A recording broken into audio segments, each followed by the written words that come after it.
पाण्याची चवही गोड आहे. अरे डुक्कर, मला वाटतंय पाणी प्यायला आलं असेल. किती घाण दुर्गंध आहे.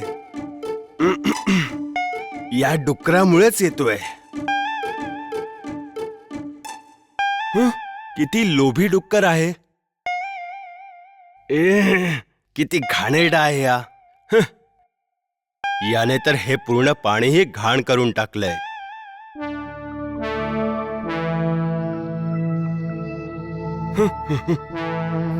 अरे आता हे पाणी माझ्या पिण्यासाठी योग्य नाहीये आणि मला हा घाण दुर्गंध सुद्धा सहन होत नाहीये. असं वाटतंय हा वाघ मला बघून घाबरला आहे.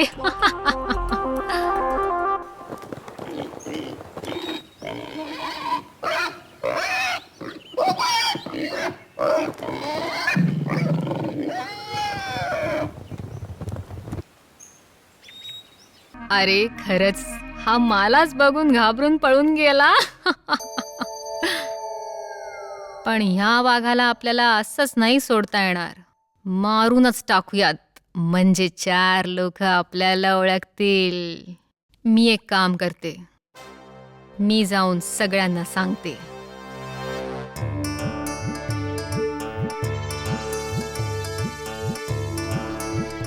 ओह, काय माहिती मी सकाळी कोणाचा चेहरा पाहिला. खूपच त्रास झाला. ओह, हा एवढा दुर्गंधी प्राणी माझ्या आयुष्यात मी कधीच पाहिला नव्हता.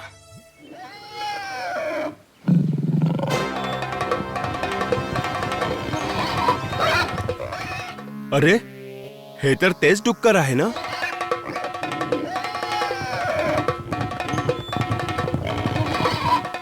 जरा थांब तिथे.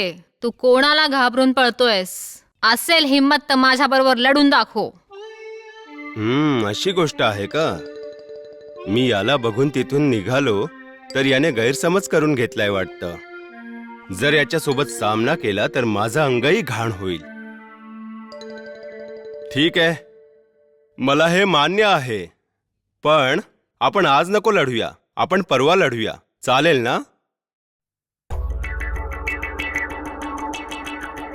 घरी जायच्या रस्त्यामध्ये वाघाबरोबरच्या शर्यतीबद्दल त्याने सर्व जनावरांना सांगितलं आणि माहिती दिली.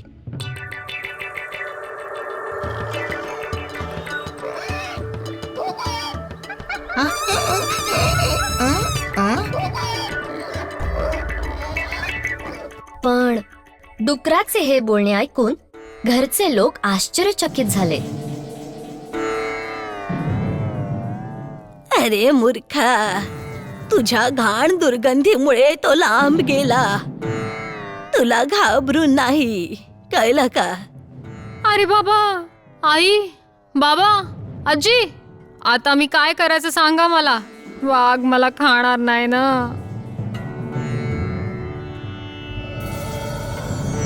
घाबरू नकोस बाळा, मी तुला एक उपाय सांगते. तू मुद्दाम होऊन सामना लढायला जा, पण जाताना तुझं शरीर घाणीत आणि घाण पाण्यात भिजवून जायचं, कळलं?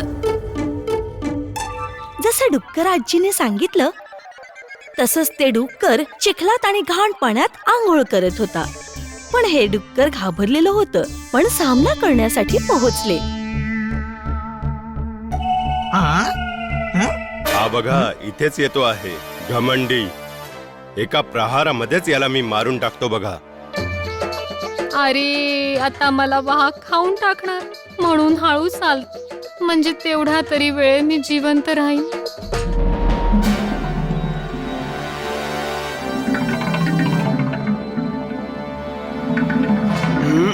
शी, हे काय, किती दुर्गंध येत आहे.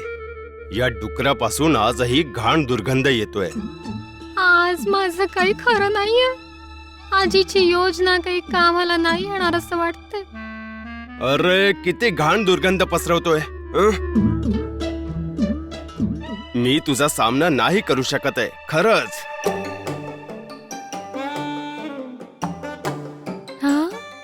माझा अंदाज खरा ठरला आहे. हा मला नुसताच घाबरवतो आहे.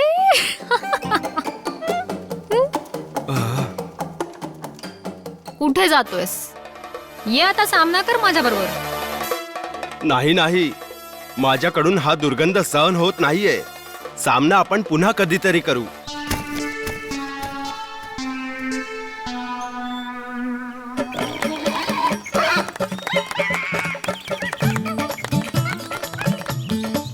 त्या दिवसापासून डुकरांनी चिखलात घाणीत लोळायला उड्या मारायला सुरुवात केली. जर दुर्गंध असेल तर ते संकटाच्या वेळी स्वतःला वाचवू शकतील असा त्यांना विश्वास वाटू लागला.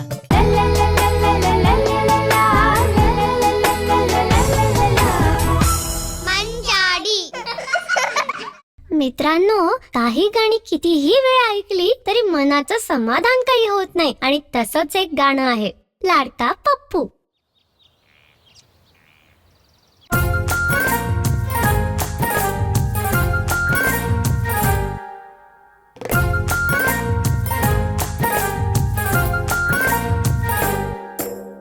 गंगम्माचे सुपुत्र पाचवा पप्पू खासम खास. गुळवाला पप्पू पडले नाव, गुळवाला पप्पू पडले नाव.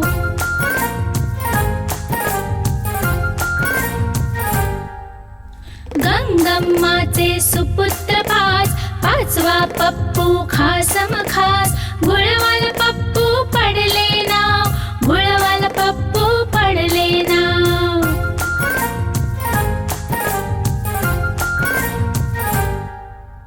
होडीमध्ये गुळ भरतो, सप वल्ली चालवतो. आले पाख जगळत फिरतो.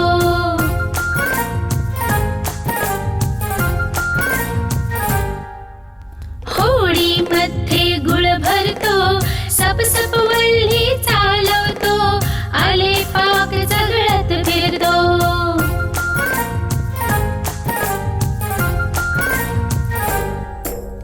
गंगम्माचे सुपुत्र पाचवा पप्पू खासम खास. गुळवाला पप्पू पडले नाव, गुळवाला पप्पू पडले नाव.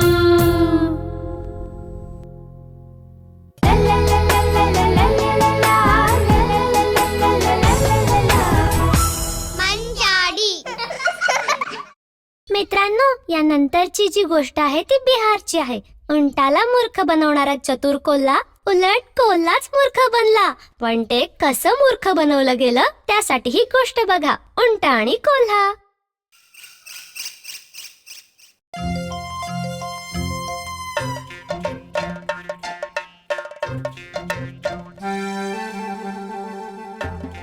उंट आणि कोल्हा चांगले मित्र होते.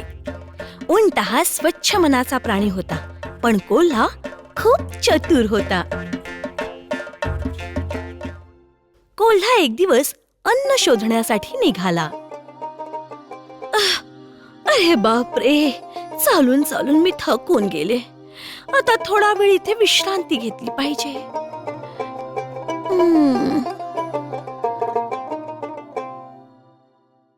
अरे मित्रा, काय झालं? खूप दमलेला दिसतोयस तू. अरे हो ना, काय सांगू, चालून चालून खूप दमले. आता एक पाऊलही नाही चालवत. दुःखी होऊ नकोस माझ्या मित्रा, मी तुला माझ्या पाठीवर बसवतो. मी तुला घेऊन जाईन ना. काय? मी तुझ्या पाठीवर बसू? नको रे बाबा, तुला ओझं नाही होणार का? अरे अशा वेळीच तर एखादा मित्र आपल्या मित्राची मदत करू शकतो ना. तू माझ्या पाठीवर बस. मी हळूहळू चालीन, तुला पडू देणार नाही.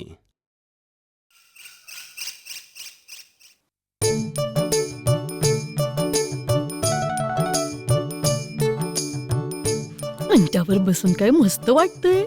काही झालं तरी आता असंच करायचं, म्हणजे मला पायी चालण्याची गरज नाही पडणार.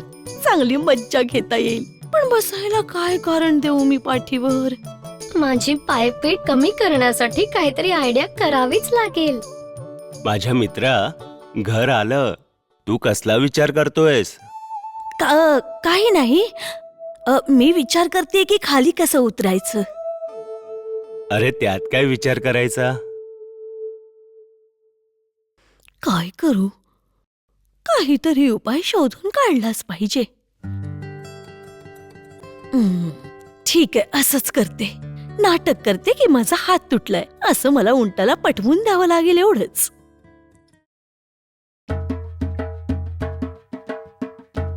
कोल्हा कुठेच दिसत नाहीये. आजारी तर पडला नाही ना?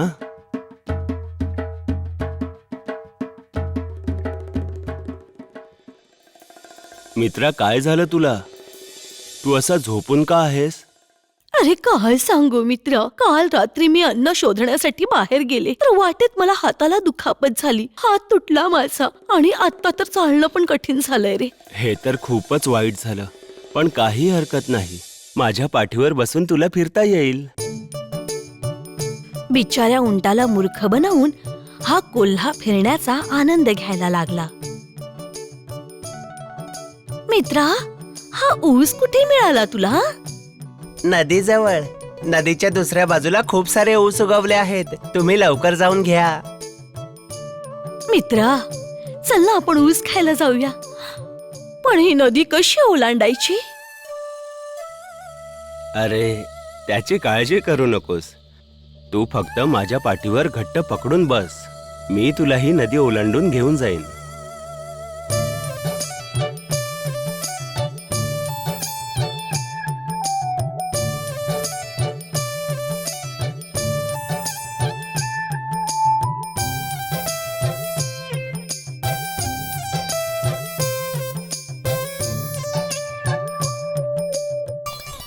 अरे, हे काय, या कोल्ह्याचा पाय तर बरा झाला आहे. याचा अर्थ हा मला मूर्ख बनवत होता. येऊ दे याला, चांगला धडा शिकवतो.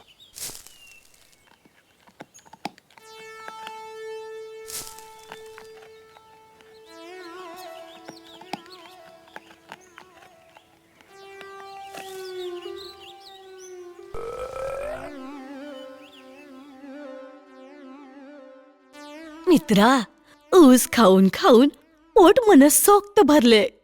आता मला ओरडावंसं वाटतंय. ओरडू का? नको नको. जर तू ओरडला तर शेतावरचे कुत्रे येतील आणि आपल्याला पळवून लावतील. तसंही मी आत्ताच ऊस खायला सुरुवात केलीये.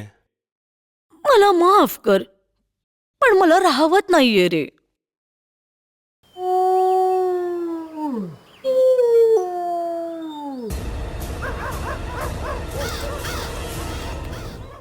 अरे रे, हे काय?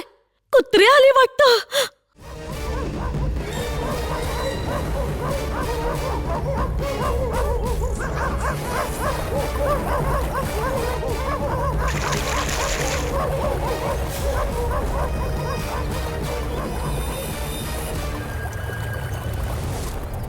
अरे रे, थांब ना, मी पण आहे. मला विसरून चाललास. याला अद्दल घडवायला मला चांगली संधी मिळाली आहे.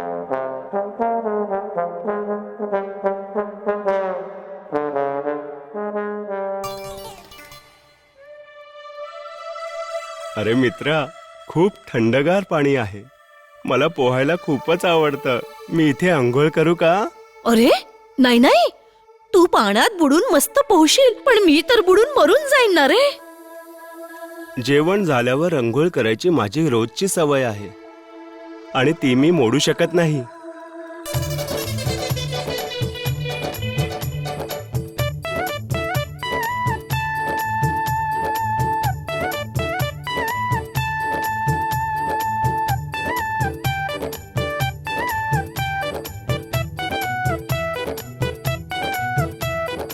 काय रे मित्रा, त्रास झाला नाही ना? कोल्हा काही न बोलता तिथून निघून गेला.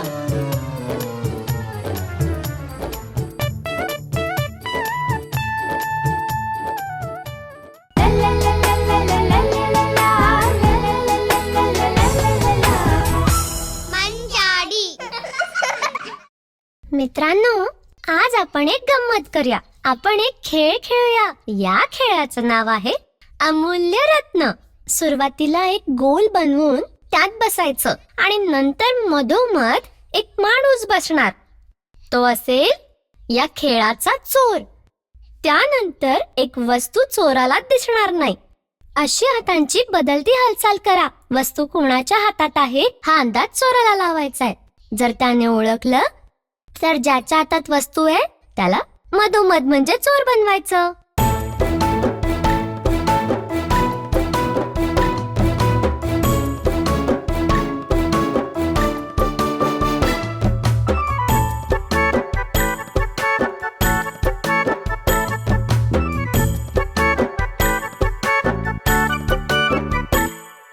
शोधा रे शोधा रे खजिना सोन्याचा, चोराला हवा रे खजिना सोन्याचा. माझ्या उजव्या हाती रे खजिना सोन्याचा, माझ्या डाव्या हाती रे खजिना सोन्याचा. इथे का तिथे रे खजिना सोन्याचा. शोधा रे खजिना सोन्याचा.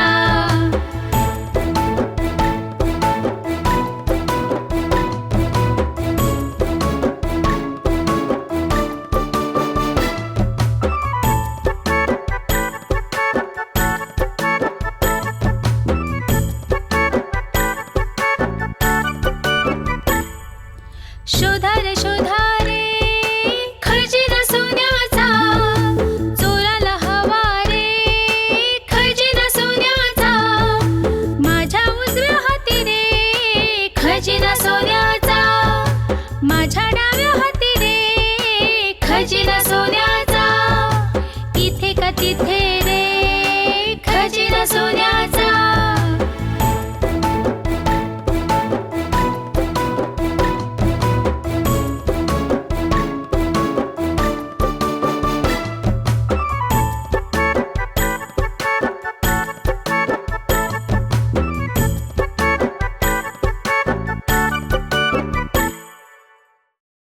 शोधा रे खजिना सोन्याचा, चोराला हवा रे खजिना सोन्याचा.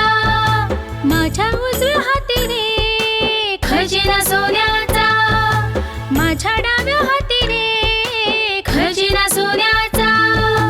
इथे का तिथे रे खजिना सोन्याचा. शोधा रे खजिना सोन्याचा.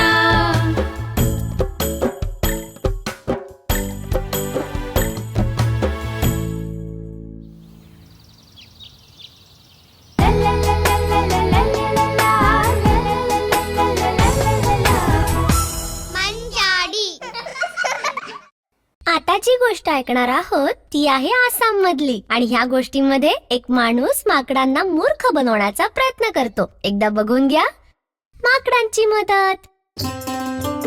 आसाम नावाच्या गावामध्ये एक गरीब शेतकरी राहत होता.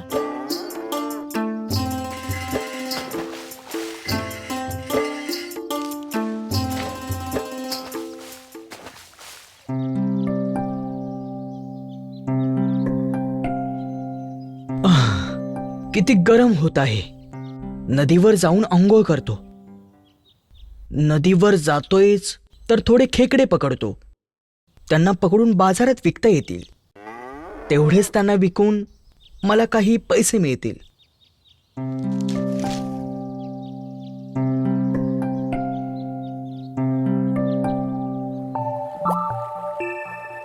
पाणी जास्त भरलेलं दिसत आहे. आधी मी जरा खेकडे पकडतो, मग आंघोळ करू शकतो.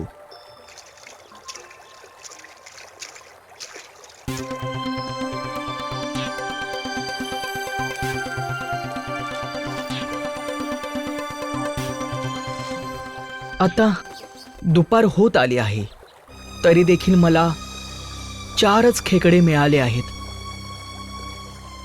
काहीच अर्थ नाही. सगळा वेळ माझा व्यर्थ गेला. थोडा वेळ या नदीवर विश्रांती घेतो. नंतर माझा थकवा निघून गेला. त्यानंतर मी आंघोळ करतो.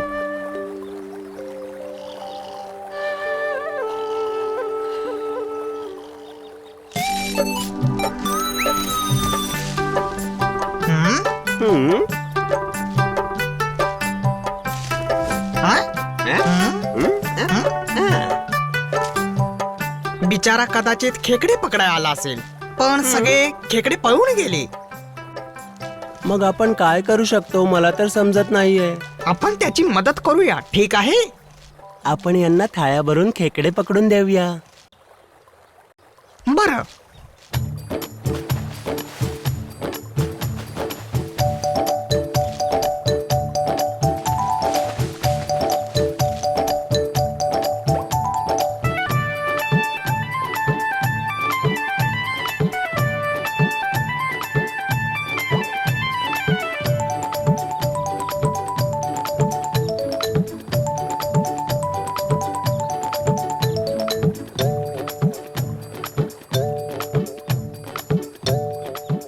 आता याला जागे करून पाहूया.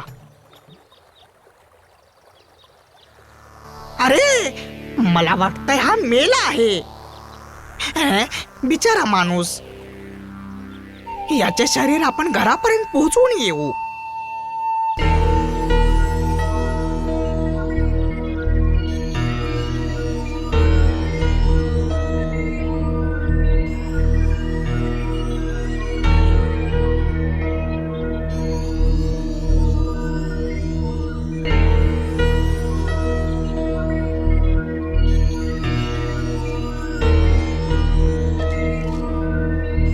इथे या बाजूने जाऊ.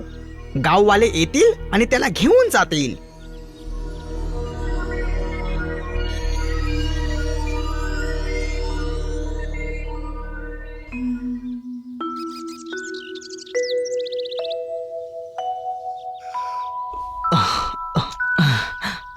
मी इथे कसा काय पोहोचलो? माझी पिशवी कुठे आहे? हे काय एवढे खेकडे? हे खूपच चांगलं झालं.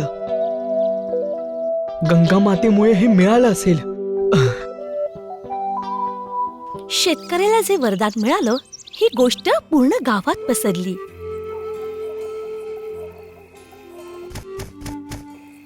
संध्याकाळची वेळ होती. त्यावेळी काही लोभी गावकरी शेतकऱ्याच्या घरी आले. काय झालं तुम्हाला? काय महत्वाची गोष्ट आहे का?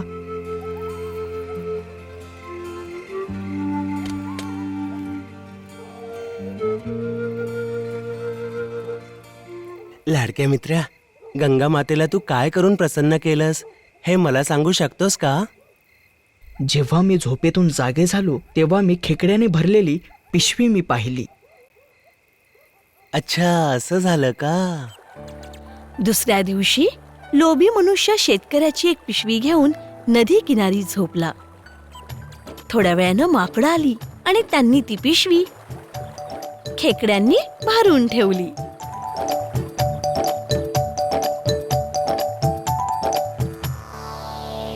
बिचारा माणूस. असं वाटतंय की हा पण मेला आहे. त्या माणसाला माकडांनी आपल्या खांद्यावर उचलले आणि गावात घेऊन आले. हा माणूस खरंच खूपच वजनदार आहे. अरे हो ना, चालताना तू पुढे लक्ष दे, नाहीतर खड्ड्यात पाय अडकून खाली पडशील. अरे, हे माझ्यासोबत काय होतंय? हे माकड मला कुठे घेऊन जात आहे? अरे, माझा हात सुटत चालला आहे. मी आणखी याला पकडू शकत नाही.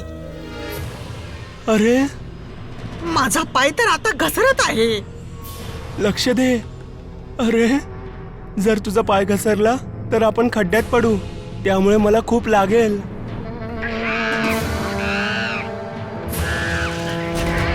अरे,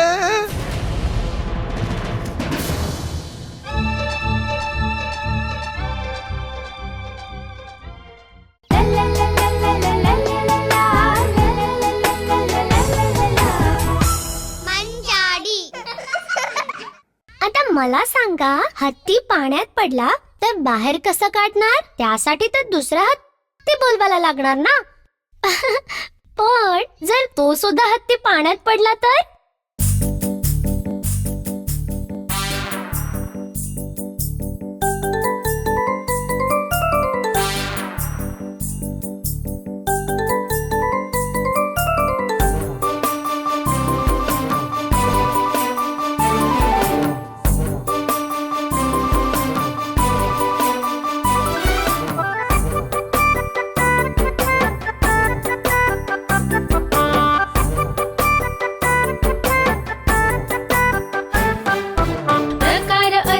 घडला ना, नदीत हत्ती बुडला ना, गावात गोंधळ उडला ना.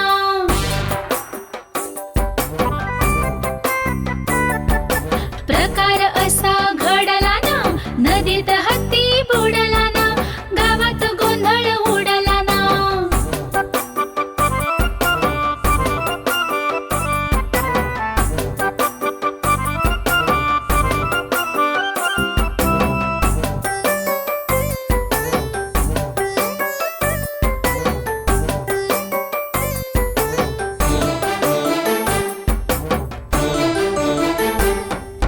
दुसरा हत्ती मागविला, गावाच्या जीवात जीव आला, विचार साऱ्यांच्या मनी आला, हत्तीस बाहेर काढू चला.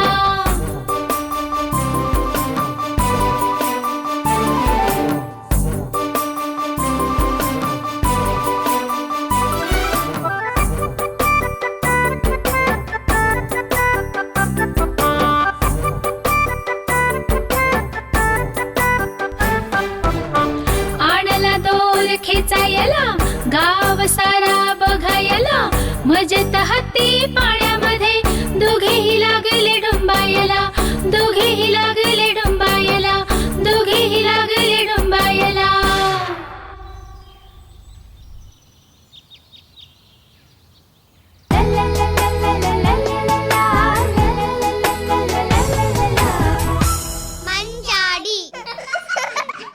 पुढील गोष्ट आहे उत्तर प्रदेश मधून. आपल्या मित्राला फसवणारा कोल्ह्याला मिळाली शिक्षा. ती काय मिळाली शिक्षा ती बघूया. चला तर ती कथा बघूया. हरिण आणि कोल्हा. हरिण आणि कोल्हा चांगल्या मैत्रिणी असतात. त्या दोघी जणी अन्न शोधण्यासाठी एकत्र बाहेर जायच्या.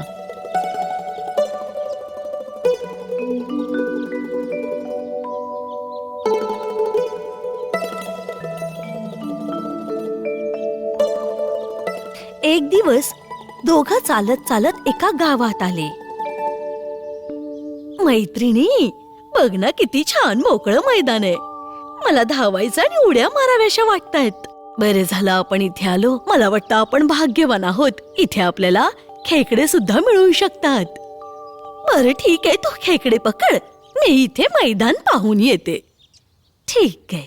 हरिण मैदानावर धावायला लागले. मैत्रिणी, अगं इथे खूप छान हिरवळ गवत आहे. कोल्हा हळूहळू गवत शोधत असतो.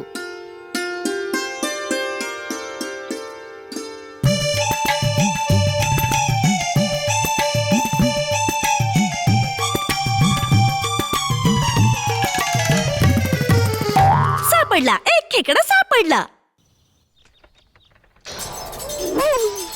अरे रे, खेकडा चावला मला. खूप आग आग होते.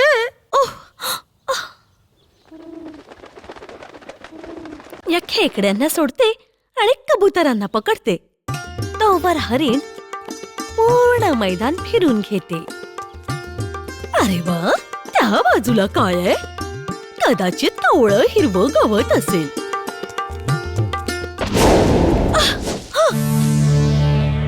अरे रे, हे काय? अगं मैत्रिणी, कुठे आहेस? अगं मी अडकले. त्यावेळी कोल्हा खेकडे सोडून देते आणि कबूतर पकडायला लागते. अरे रे, वाचवा कोणीतरी. हे काय, माझ्या मैत्रिणीचा आवाज आहे. काय झालं तिला? कोल्हा आवाजाच्या दिशेने धावत जातो. मैत्रिणी, वाचव ना ग मला. कोणीतरी शिकारी जाळं टाकून गेला होता. मी अडकले. काही करून मला वाचव. मी अजून थोडा वेळ इथे थांबले तर हा शिकारी माझ्यावर पण जाळं टाकेल आणि माझ्या जीवाला पण धोका होईल. इथून पळून गेलेलंच बरं. काय विचार करतेस मैत्रिणी? या जाळ्यातून माझी सुटका कर. मैत्रिणी, अगं काय सांगू तुला, खेकडे खाऊन खाऊन माझे दात दुखतायत ग. बरं तू थांब, मी बाहेर जाऊन बघते जवळपास काही मदत मिळते का ते. तोपर्यंत तू थांब हा, मी आलेच. तू काळजी करू नकोस हा. एवढं बोलून कोल्हा तिथून निघून गेला.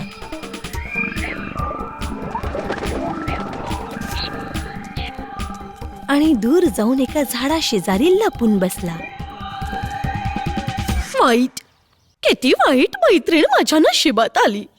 तोपर्यंत जाळे टाकणारा शेतकरी दुरून येताना ते हरिण पाहत होते. अरे रे, आता मी काय करू? आता तर मृत्यू निश्चितच आहे. जरा बुद्धीचा वापर करते. मी मेले आहे असं झोपून राहते. हरिण पाहून शेतकरी आनंदाने धावत तिथे जातो. हा तर हरिण मेलेला दिसत आहे. मला मारण्याची गरज वाटत नाही. हे जाळे काढून घेतो. शेतकरी पुढे आला आणि त्याने जाळे काढून घेतले. तसंच ते हरिण तिथून पळून गेले. ए थांब. शेतकरी पण हरिणच्या मागे पळू लागला.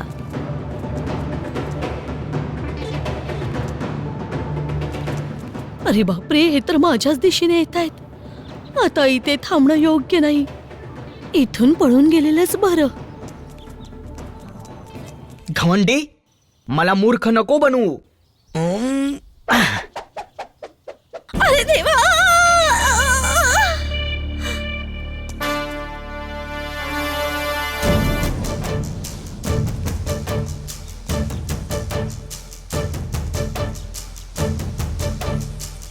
माझी फसवणूक केली. हिला हीच शिक्षा मिळायला हवी होती.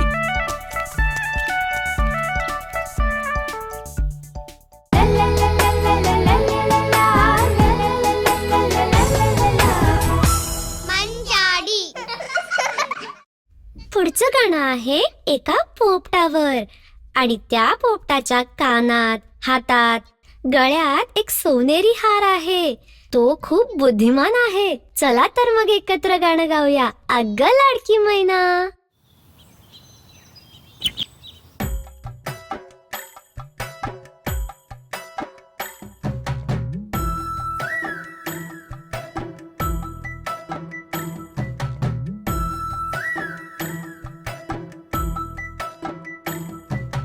पोपटीन ताई ग तू माझ्या सवे येशील का? हो ये ना. येऊनी माझ्या सवे सोन्याचे पैजण घे. हो ये ना. सोन्याचे पैजण छान मिरवशील की तू. हो ये ना.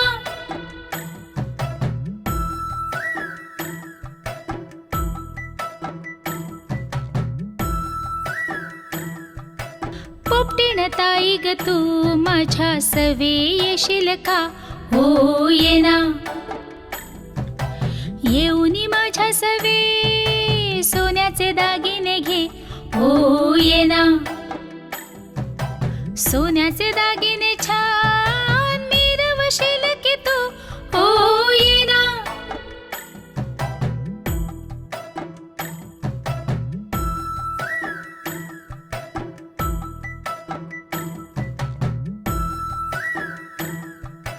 पोपटीन ताई ग तू माझ्या सवे येशील का? हो ये ना. येऊनी माझ्या सवे नथनी सोन्याची घे. हो ये ना. सोन्याची नथनी छान मिरवशील की तू. हो ये ना. पोपटीन ताई ग तू माझ्या सवे येशील का? हो ये ना. हो ये ना.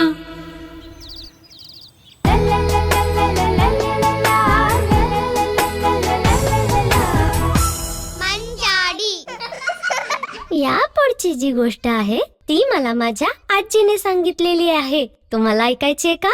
ढोलवाला एक माकड.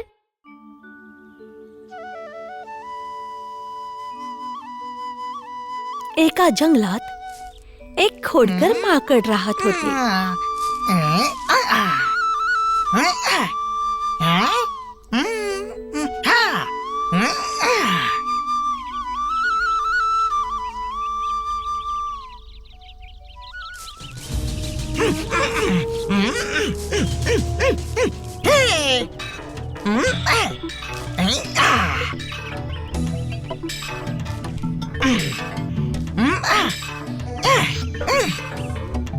ते बघ खोडकर माकड.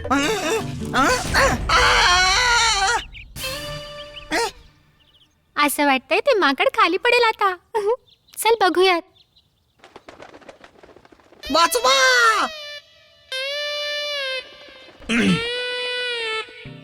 वाचवा, माझी शेपटी कापली गेली. वाचवा. रडून काही फायदा नाहीये. लवकर जाऊन डॉक्टरला दाखव.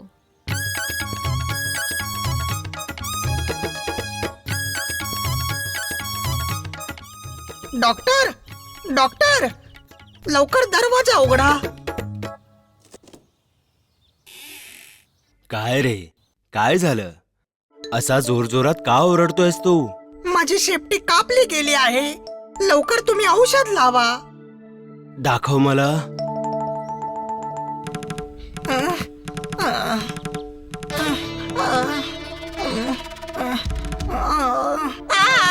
अरे नाही. अरे बापरे डॉक्टर, तुम्ही माझ्यासोबत हे चुकीचं केलं आहे. अरे माकडा, असा ओरडून काही फायदा नाही. ती शेपटी आता काही कामाची नाहीये. अशा कापलेल्या शेपटीपेक्षा ती नसलेलीच बरी. तर मग मला ती सुरी द्या ज्याने माझी शेपटी कापली. सुरी? कशाला?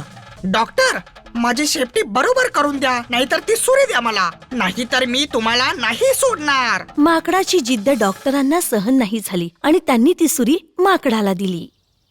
सुरी घेऊन माकड तिथून निघाले.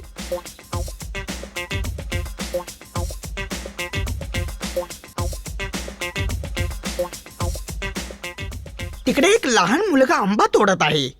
जवळ जाऊन पाहतो, कदाचित एक तरी आंबा मिळेल. अरे मुला, तू असे आंबे फेकून देशील तर आंबे नाही मिळणार. मला वाटतंय तू ही सुरी फेकावीस, मग तुला नक्कीच आंबे मिळतील.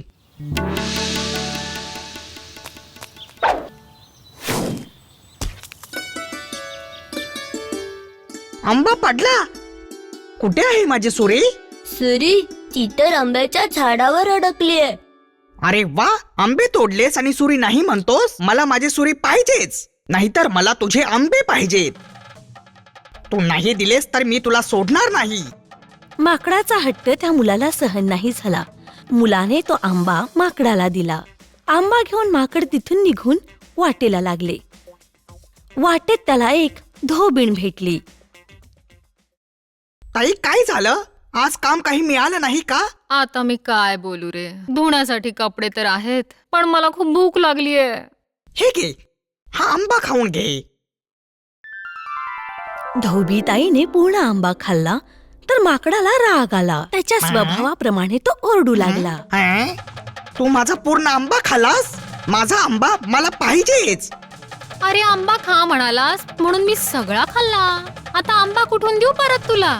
आता ते सांगून काहीच उपयोग नाही. मला मला माझा आंबा हवाय, नाहीतर तुला माझ्यासोबत यावं लागेल. माकडाचा हट्ट पाहून धोबीणताई त्याच्या सोबत चालू लागली.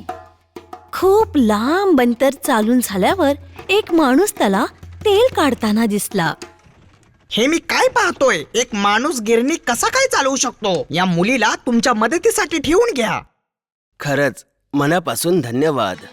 जेव्हा धोबिणीने गिरणीत काम करायला सुरुवात केली, माकड पुन्हा हट्ट करायला लागले. त्याच्या सवयीप्रमाणे तो ओरडू लागला. मला इथे थांबण्यासाठी वेळ नाहीये, समजतंय का तुला? हे माझ्या सोबत चाल. अरे असं कसं बोलतोयस? इथे माझ्या मदतीसाठी कोणीच नाहीये. तिला इथेच राहू दे. ठीक आहे, हिच्या बदले मला तुला काहीतरी द्यावं लागेल, मगच मी जाणार. त्या मुलीच्या बदल्यात माकड तेल घेऊन गेला.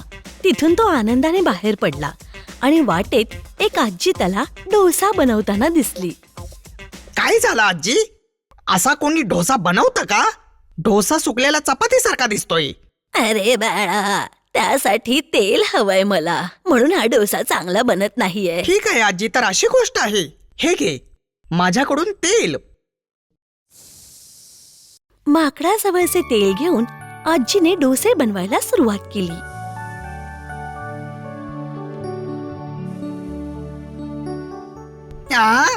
हे काय, माझं पूर्ण तेल संपवलं? आजी, मला माझं पूर्ण तेल पाहिजे. हे कसं शक्य आहे रे? तेलाने तर डोसे बनवले ना. चल तुला डोसा देते मी, चालेल का? घे. ठीक आहे, तेलाच्या ऐवजी डोसा दे. डोसा घेऊन माकड निघाला. वाटेत त्याला एक ढोल वादक दिसला. ढोल. काय झालं? ढोल वाजवणं का थांबवलं? सकाळपासून मी ढोल वाजवत होतो. ढोल वाजवून मी खूप दमलो आहे. दुःखी नको होस. हा माझ्याकडे डोसा आहे, तो खाऊन घे. ढोलवाला तो डोसा खाऊ लागतो आणि तो डोसा खाताना पाहून माकड दरवेळेसारखा हट्ट करायला सुरुवात करतो. मला माझा डोसा हवाय. डोसा तो तर मी खाऊन टाकला. मला माझा डोसा हवा आहे, नाहीतर तुझा हा मला ढोल दे. माकडाचा हट्ट पाहून ढोलवाला त्याला ढोल देतो. माकड ढोल घेऊन झाडावर चढून बसतो आणि मग त्यानंतर असं घडतं की त्यानंतर शेपटी गेली, सुरी गेली, दम दम दम. सुरी दिली, आंबा मिळाला, दम दम दम. आंबा दिला तर मुलगी मिळाली, दम दम दम. मुलगी दिली, तेल मिळाले, दम दम दम. तेल दिले, डोसा मिळाला, दम दम दम. डोसा दिला, ढोल मिळाला, दम दम दम.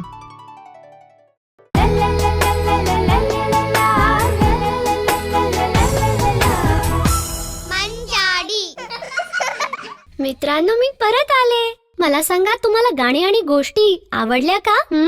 तुमचा आनंद बघून मला कळलं की तुम्हाला खूप आवडल्या. अजून बऱ्याच गाणी आणि गोष्टी तुमच्यासाठी घेऊन येणार आहे. तोवर बाय बाय.